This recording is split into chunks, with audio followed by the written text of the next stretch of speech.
मैं बलराम सिंह आप सभी का YouTube चैनल पर स्वागत करता हूं। नई शिक्षा नीति आज कैबिनेट से पारित हुई।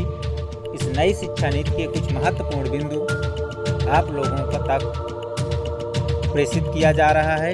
इस वीडियो के माध्यम से इस वीडियो को देखकर आप नई शिक्षा नीति के बारे में संपूर्ण जानकारी बहुत संक्षेप में प्राप्त कर सकते हैं। नई शिक्षा नीति लागू कर दी जाएगी और ये जो नए बीएड और बीटीसी अभ्यर्थी हैं आगे की भर्तियों में इसी शिक्षा नीति से भर्तियां होंगी। 29 जुलाई को केंद्रीय कैबिनेट में मीटिंग हुई। केंद्रीय कैबिनेट के महत्वपूर्ण निर्णय लिए गए। मानव संसाधन विकास मंत्रालय को अब शिक्षा मंत्रालय कहा जाएगा। करीब 30 साल बाद नई शिक्षा नीति को मंजूरी मिली। शिक्षा के क्षेत्र में व्यापक सुधार का रास्ता खुल गया। करीब 30 साल बाद नई शिक्षा नीति की मंजूरी मिलने पर शिक्षा के क्षेत्र में व्यापक सुधार का रास्ता खुला। अब उच्च शिक्षा के लिए एक ही नियामक संस्था होगी। त्रिभाषा फार्मूला लागू रहेगा। नई शिक्षा नीति के कुछ महत्वपूर्ण बिंदु इस प्रकार से हैं। Number 1, SSRA state school regulatory authority बनेगी, जिसके चीफ शिक्षा विभाग से जुड़े होंगे। 4 साल का इंटीग्रेटेड बीएड, 2 साल का बीएड अथवा 1 साल का बीएड कोर्स चलेगा। यहाँ पर 4 साल उन लोगों को करना पड़ेगा जो इंटर के बाद करेंगे, 2 साल जो ग्रेजुएशन के बाद बीएड करेंगे और 1 साल जो मास्टर डिग्री लेने के बाद बीएड करेंगे। उनको 1 साल का बीएड करना पड़ेगा। ECCE yearly childhood care and education के अंतर्गत प्री प्राइमरी शिक्षा आंगनवाड़ी और स्कूलों के माध्यम से दी जाएगी।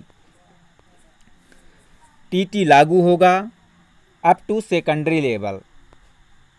शिक्षकों को गैर शैक्षणिक कार्यों से हटाया जाएगा। सिर्फ चुनाव ड्यूटी लगेगी। BLO ड्यूटी से शिक्षक हटेंगे। MDM से भी शिक्षक हटाए जाएंगे।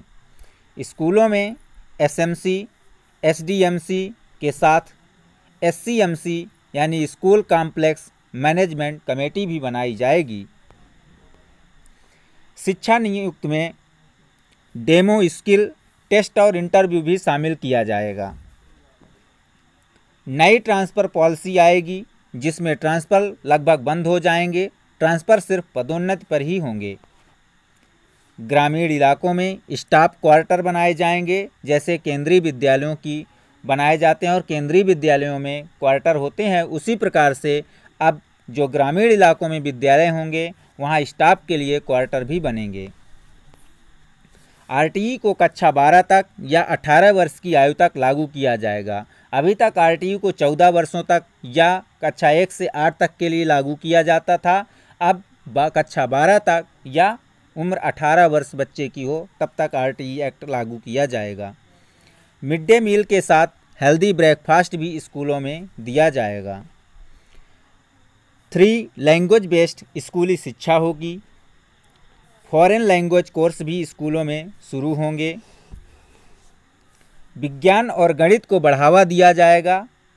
हायर सेकेंडरी स्कूलों में साइंस और मैथ विषय अनिवार्य होंगे। स्थानीय भाषा भी शिक्षा का माध्यम होगी। मतलब अब जो शिक्षा दी जाएगी उसमें स्थानीय भाषा का ज़्यादा जोर दिया जाएगा और स्थानीय भाषा को अधिक महत्व दिया जाएगा।